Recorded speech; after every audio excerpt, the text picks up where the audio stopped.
Assalomu alaykum hurmatli talabalar. Networking shousi davom etadi. Ko'rsatuvimizning bugungi mehmoni O'zbekiston Fanlar akademiyasining haqiqiy a'zosi ustoz akademik Nurislom aka To'xliyev. Ustoz, xush kelibsiz Qo'qon universitetiga. Rahmat. Ko'rganimdan xursandman. Rahmat.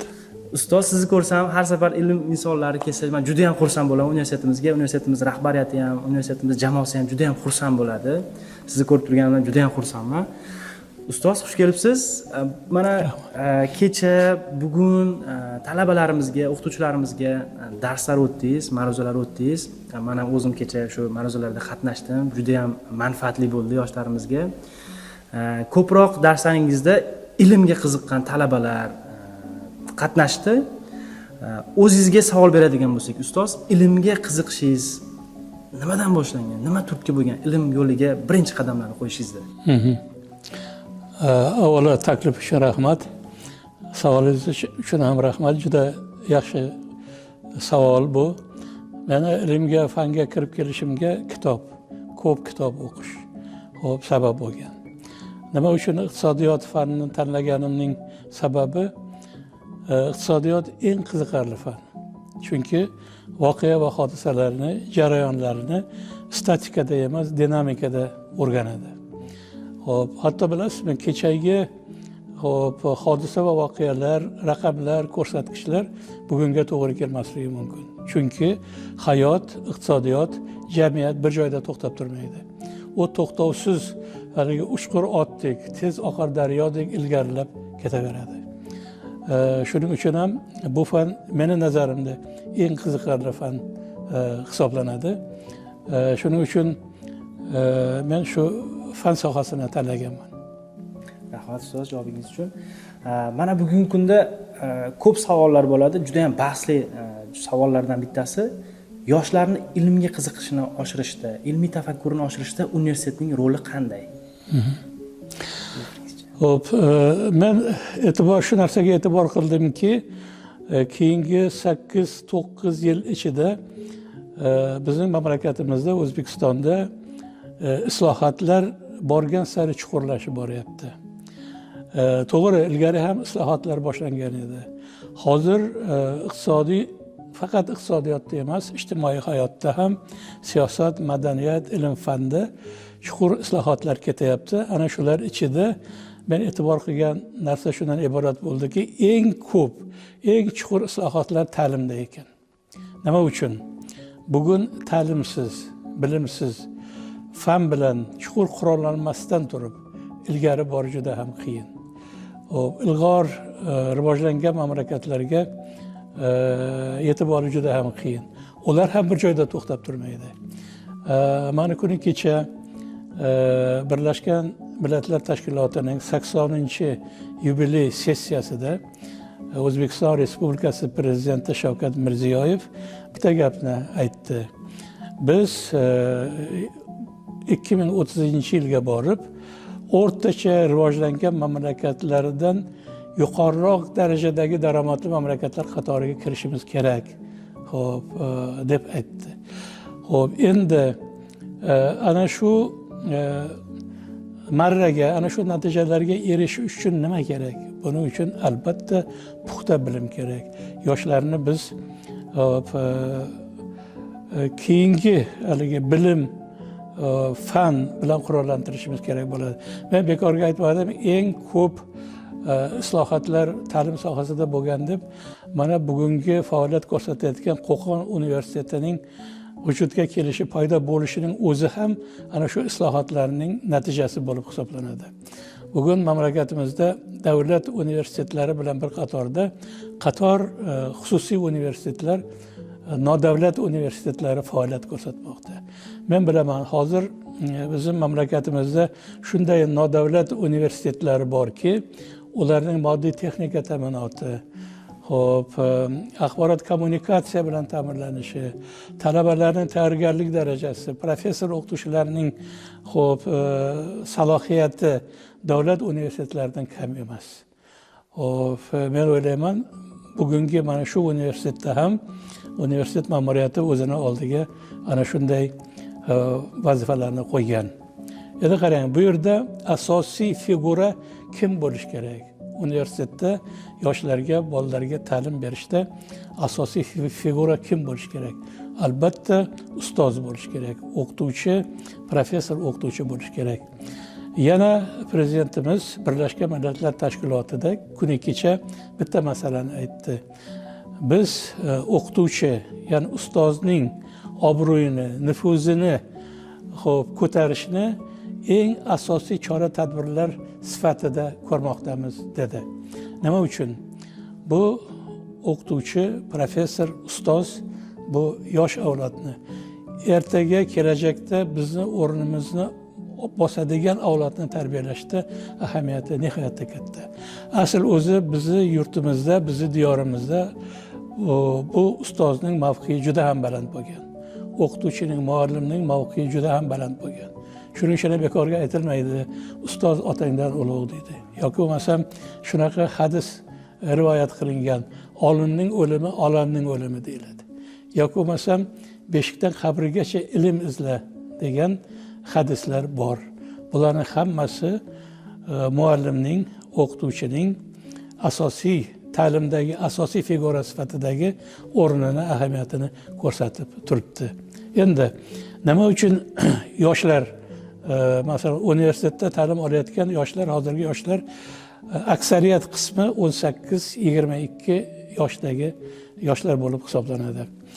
Agar bitta narsaga e'tibor qilsangiz, eslasangiz, o'tgan yili O'zbekistonda 24-yil yoshlar yili, tadbirkorlik yili deb e'lon qilingan edi.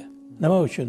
Chunki yoshlar qatlamiga 14 yoshdan 30 yoshgacha bo'lgan avlod kiritiladi. Endi bular mamlakatimiz aholisining qariyb 27%ni tashkil qiladi. Agar 0 yoshdan 30 yoshgacha bo'lganlarni ham yoshlar qatoriga kiritadigan bo'lsak, bu mamlakatimiz aholisining yarmidan ko'prog'ini, ya'ni 55%ni tashkil qiladi.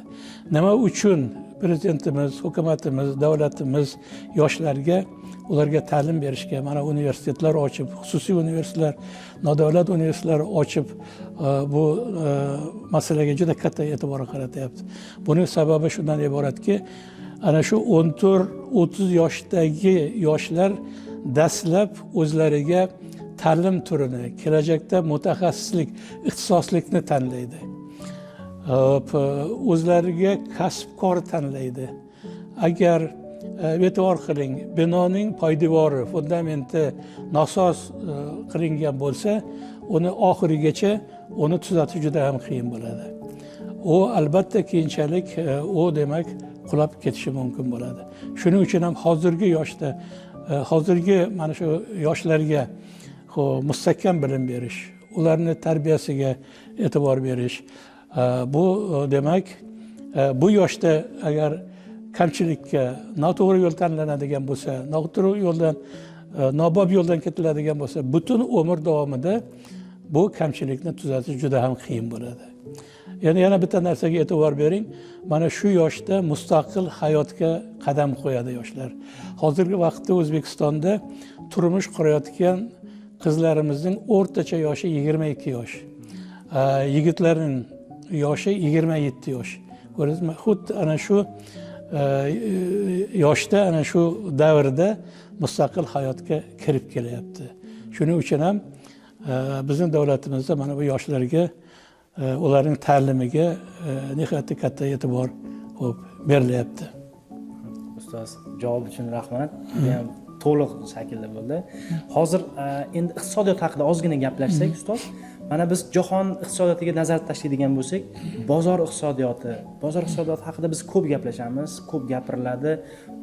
Lekin biz shu jahon iqtisodiyotiga nazar tashlaydigan bo'lsak, bozor iqtisodiyotiga o'tish juda ham og'riqli bo'ladi.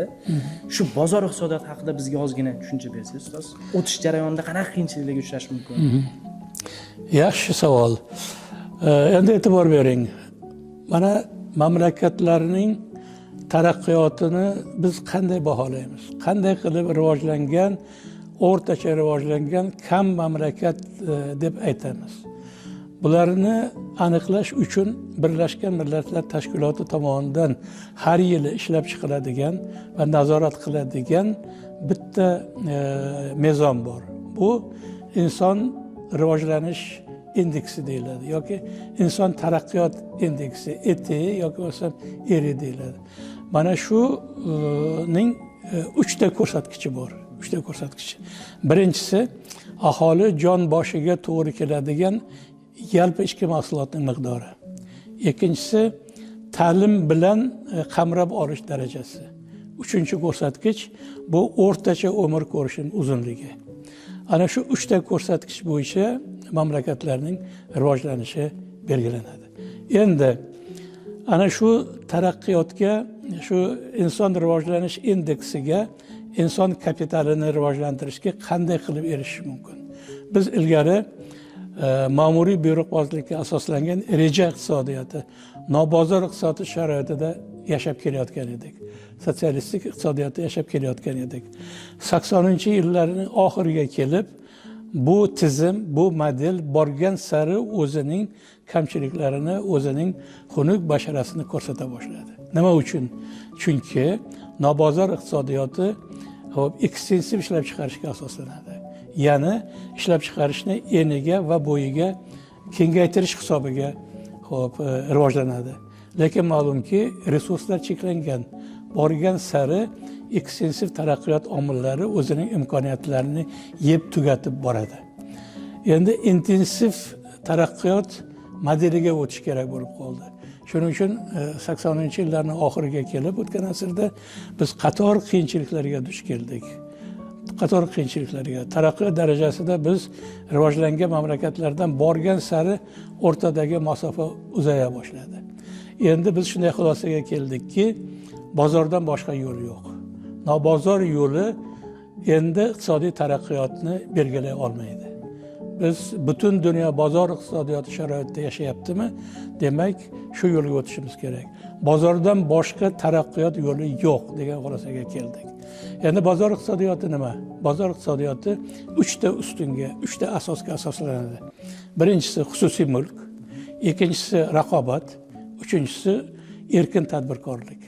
Ana shu bozor iqtisodiyoti rejali iqtisodiyotdan farqli o'laroq 3 ta ustunga asoslanib turadi.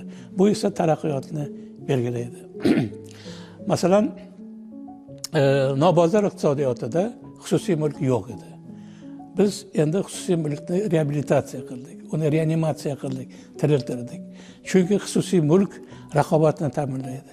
Ilgari nobozor iqtisodiyoti sharoitida ishlab chiqarish vositalarining 92-93% davlat mulki hisoblanardi.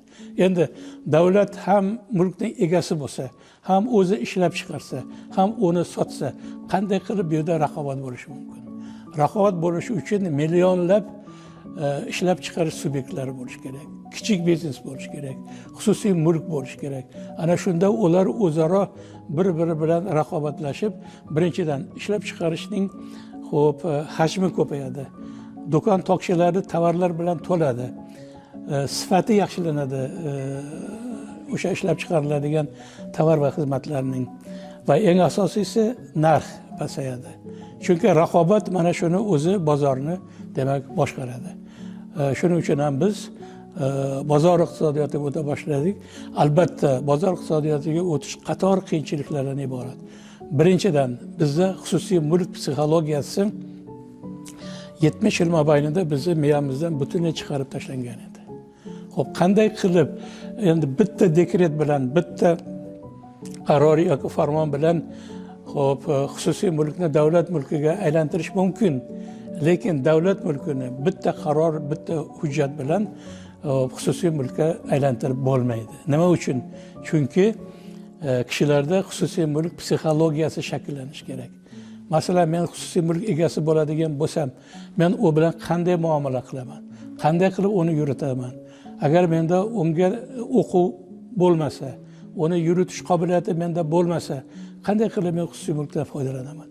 Ana shuni shakllantirish uchun davlat kichik xususiylashtirish, kichik privatizatsiya degan yo'ldan bordi. Kishilar o'zlari yashaydigan xonadonlarni, kvartiralarni xususiy qo'llarga imtiyozli, tekinga berdi yoki sotdi. Kichik masalan ovqatlanish shoxobchalarini xususiylashtirdi.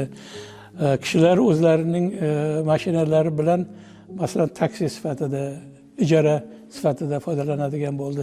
Bilasizmi, bulardan kelib chiqadigan asosiy maqsad shundan iborat ediki, kishilarda xususiy mulk psixologiyasini shakllantirish edi. Mana bu o'tish davrini talab qildi bizda. Bizda agar biz 1990-yillardan boshlab ilk bozorga o'tish davrini 90-yillardan boshlaydigan bo'lsak, biz 10 yil davomida 2000-yillargacha o'tish davrini boshdan kechirdik. Bu davrda eski qoliplar sindirildi, yangi bozor munosabatlari, bozor infratuzilmasi yaratildi. Bu bizda hali ham kam vaqtda 10 yilda o'z ichiga oldi. Demak, biz hozir bozor iqtisodiyoti, bozor munosabatlari sharoitida yashayotgan davlat mamlakatlar qatorida turamiz. Hozirgi vaqtda iqtisodiyotimiz yiliga 6 Yevropa taraqqiyot va tiklanish bankining bashoratiga qaraganda, hozir 24-yilda bizda yalpi ichki mahsulot ishlab chiqarish, ya'ni iqtisodiyotimizning o'sishi 6-7% ni tashkil qiladi. 2026-yilda esa 6% ni tashkil qiladi. Mana bu o'sish, bu iqtisodiy rivojlanish bozor munosabatlari hisobiga ta'minlanmoqda. Biz nobozor iqtisodiyoti bilan bunday o'sishni ta'minlay olmagan bo'lardik. Nima uchun bizga iqtisodiy o'sish kerak? Nima uchun iqtisodiy ravnaq kerak? Chunki birinchidan mamlakatimiz aholisi yildan yilga o'syapti. Har yili biz 1 million kishiga ko'payyapmiz. Hozir 38 million kishiga yetdik. Demak, biz yalpi ichki mahsulot ishlab chiqarishni, iqtisodiyotning o'sishini kamida yiliga 6-7% ta'minlashimiz kerak bo'ladi.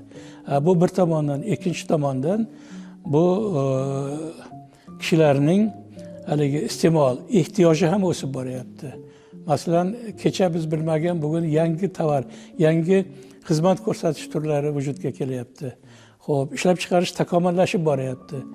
Shuning uchun ham demak biz bozor iqtisodiyotini borgan sari chuqurlashtirishimiz kerak. Qanday qilib chuqurlashtiramiz? Uning ikkita yo'li bor. Davlat tasarrufidan chiqarish va xususiylashtirish.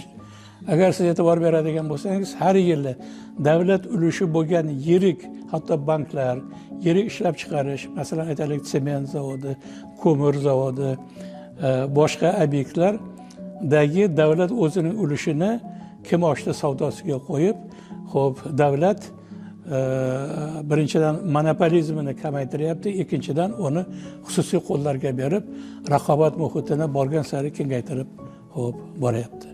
Bozor iqtisodiyotining afzalligi ana shundan iborat. Ustoz, javob uchun rahmat. Keyingi savolimiz, mana kecha ma'ruzalaringizda qatnashdim.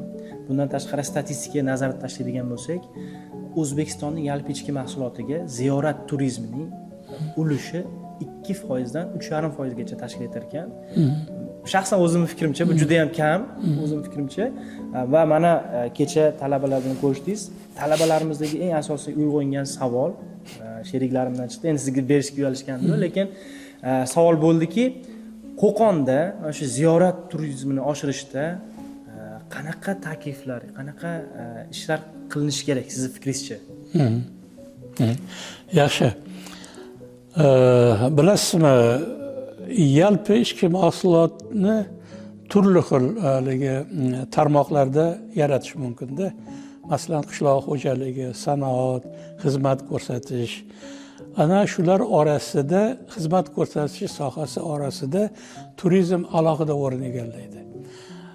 Agar jahon amaliyotini misol qiladigan bo'lsak, 9-11% yalpi ichki mahsulot turizmda yaratiladi. Bandlikning 9-11, o'rtacha 10%ni turizm beradi. Investitsiyalarning ham qariyb 10%ni ana shu turizm sohasi beradi.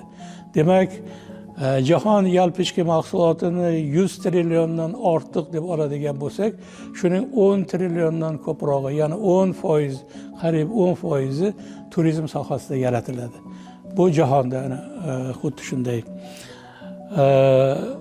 Bizda esa turizm endigina oyoqqa turayotgan, endigina rivojlanayotgan soha bo'lganligi uchun taxminan to'g'ri aytyapsiz, 3% ga yaqinini turizm beradi. O'tgan yili biz turizm sohasi orqali 3 milliard dollar daromad oldik. Bu albatta hali ancha juda kamtarona ko'rsatkich. Endi qarang, bizning mamlakatimizda turizmning barcha sohalarini birdaniga bir varakaga rivojlantirib bo'lmaydi. Chunki iqlim sharoitimiz boshqacha. Malakali kadrlar tayyorlash masalasi bor bizda va hokazo. Lekin bizda mana shu tarixan bizda tarixiy madaniy turizm rivojlanib kelgan. Endi mana keyingi yillarda bizda ziyorat turizmi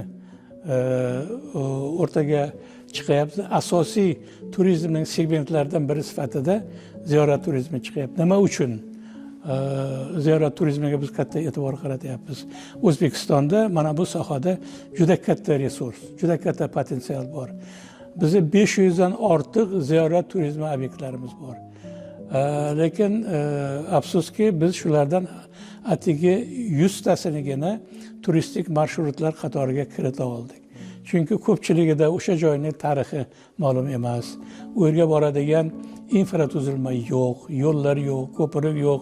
U yerda antisanitariya, dam olish joylari, mehmonxonalar, umumiy ovqatlanish shoxobchalari yo'q, rivojlanmagan, tog' joylarda, uzoq o'lkalarda joylashgan. Mana bu o'zi aslida juda katta resurs hisoblanadi. Endi qarang, O'zbekiston shunaqa noyob mamlakatlar qatoriga kiradiki, bu joyda ziyorat turizmi obyektlari bo'lmagan viloyat, tuman yo'q. Har biri tarixan ana shu ziyorat obyektlari bilan bu yerda yashagan buyuk ulamolar, allomalar, vatandoshlarimiz, olimlar, muhaddislar, olimlar, kashfiyotchilar shularning hayoti bilan bevosita bog'liq. Xo'p, shuning uchun ham faqatgina Samarqandda Imom Buxoriy bor, Shohizinda bor, Buxoroda 7 pir ziyoratgohlari bor, Xorazmda, Sharsabzda, Termizda, Qarshida juda katta turizm obyektlari bor. Biz faqatgina u joylarda emas, demak, yuqoridagi men aytgan fikrlardan kelib chiqib, mamlakatimizning turli viloyatlarida, tumanlarida shu ziyorat obyektlarini restavratsiya qilib, uning tarixini o'rganib, o'sha joylarda hozir mana universitetlarda turizm fakultetlari, turizm yo'nalishlari ochilgan. Biz gid ekskursiyalar tayyorlayapmiz. Shularning yordamida ana shu obyektlarni chuqur o'rganib, ularni biz ekskursiya marshrutlariga kiritishimiz kerak bo'ladi. Ustoz, intervyumizning yakuniy qismiga yaqinlashib qoldik. Ilm yo'liga qadam qo'yayotgan yoshlarga, o'zini ilmga bag'ishlayotgan yoshlarga qanaqa tavsiyalar, tilaklaringiz bo'lsa bizga aytasiz? Albert Einstein degan bir buyuk fizik, nisbiylik nazariyasini yaratgan alloma olim, o'tgan asrda yashagan, Nobel mukofoti laureati. Shu kishining bitta qanotli gapi bor-da. Ikkita narsaning cheki yo'q dedi. Birinchisi koinot, fazo, ikkinchisi insonning ahmoqligi deydi. Shunga qo'shimcha qilib aytish mumkin, bilimning ham cheki yo'q, chegarasi yo'q. Yana Einstein aytadiki, birinchisiga shubham bor deydi. Koinotning cheki bo'lishi mumkin deydi. Lekin insonning nimasining cheki yo'q deydi. Shunga qo'shimcha qilib bilimni ham aytish mumkin, cheki yo'q. Bilim bu cheksiz, bu ummon, bu okean. Men fanni, bilimni puxta egalladim deb maqtanish bu ahmoqlik bo'ladi. Shuning uchun lekin bunga intilish kerak. Bu uchun qadam-ba-qadam ko'proq bilimni oshirishga, chuqurroq, puxta bilim olishga harakat qilish kerak. Shuning uchun yoshlarga mening birinchi tavsiyam, asosiy tavsiyam bu intilish, yuksak intizom va boradigan marshrutni to'g'ri belgilash. Tilni bilish. Tilni bilish deganim o'zbek tilini hech qachon esdan chiqarmaslik kerak, lekin Yevropa tillarini bilish kerak. agar arab, turk tillarini ham bilsa, bu ham zarar qilmaydi. Nima uchun? Hozirgi vaqtda adabiyot tili, ana shu Yevropa tillarida, ingliz tilida, nemis, fransuz tillarida. Agar biz jahon madaniyatini, bugungi taraqqiyotini, texnologiya taraqqiyotini o'rganadigan bo'lsak, bu tillarni biz chuqur bilishimiz kerak. Yana bitta narsa, hozirgi vaqtda axborot kommunikatsiya texnologiyalari. Busiz oldinga borish bugun juda mushkul, buni iloji yo'q. Ana shu axborot kommunikatsiya texnologiyasini chuqur o'rgangan, egallagan yoshlar ilmga kirib borishi oson bo'ladi. Axborot kommunikatsiya orqali shu bilim olish, ma'lumot olish, material olish bu oson. Uyda turib yoki maktabda yoki bo'lmasam universitetda o'tirib jahondagi barcha axborotlar bilan tanishish mumkin bo'ladi. Shuning uchun meni nazarimda, men yuqorida sanagan narsalarga yoshlarimiz agar e'tibor qiladigan, shu yo'ldan boradigan bo'lsa, albatta kam bo'lmaydi. Rahmat ustoz. Mana sizni universitetimizda hech kimga sir emas, birinchi tashrifingiz emas, har doim ilmiy amaliy konferensiyalarda siz bilan ko'rishib turamiz. Ustoz, universitetimiz haqidagi taassurotlaringiz qanaqa? Mana shu haqida biz bilan bo'lishsangiz. Universitet albatta eng yosh universitetlar qatoriga kiradi. Shunga qaramasdan men ozgina bo'lsa ham moddiy texnika bazasi, xo'p, axborot kommunikatsiya texnologiyalar bilan qurollanish darajasini, bu yerdagi professor o'qituvchilar bilan suhbatlashgan vaqtimda shunday xulosaga keldimki, bu jamoa yosh jamoa. Juda katta maqsadlar bilan o'z oldiga vazifalar, maqsadlar belgilab olgan. Men nima uchun bu universitetga kelib yoshlar bilan uchrashaman, ularga ma'ruzalar o'qiyman. Shunda men e'tibor qilaman. Meni tinglayotgan yoshlarning, o'g'il va qizlarning ko'zi yonib turadi. Nimanidir o'rganmoqchi, nimanidir mendan olmoqchi, qabul qilmoqchi, nimani qabul qilmoqchi. O'zidagi bor bilimni men aytayotgan gaplarga solishtirib ko'rishga harakat qilyapti. Hatto bugun ham men tadqiqotchilar, professor o'qituvchilar bilan uchrashdim, ma'ruza qildim. Shundan keyin ikkita qiz tadqiqotchi, bitta yigit orqamdan kelib o'zi savollarini berib, "Domla, shunaqa qilsam qanday bo'ladi? Bunaqa qilsam qanday bo'ladi? Men to'g'ri yo'ldan boryapmanmi yoki to'g'ri emasmi bu tanlagan yo'lim?" degan savollar berdi. Men batafsil ularga o'zimning tajribamdan, o'zimning amaliyotimdan kelib chiqib ma'lumot berishga harakat qildim. Bilasizmi, men shularni ko'rib, shu ko'zi yonib ilm olish uchun bugun bu universitetga kelayotgan bolalarni ko'rib men xursand bo'laman. Men o'zi shunaqa xususiyatim bor. Men doimo yaxshi ustozlarim bo'lgan, ustozlarimdan juda ko'p narsani o'rganganman, qabul qilganman. Men hatto o'zimning shogirdlarimdan ham o'rganaman. Chunki bugungi yoshlardan bugungi shogirdlarga meni havasim keladi.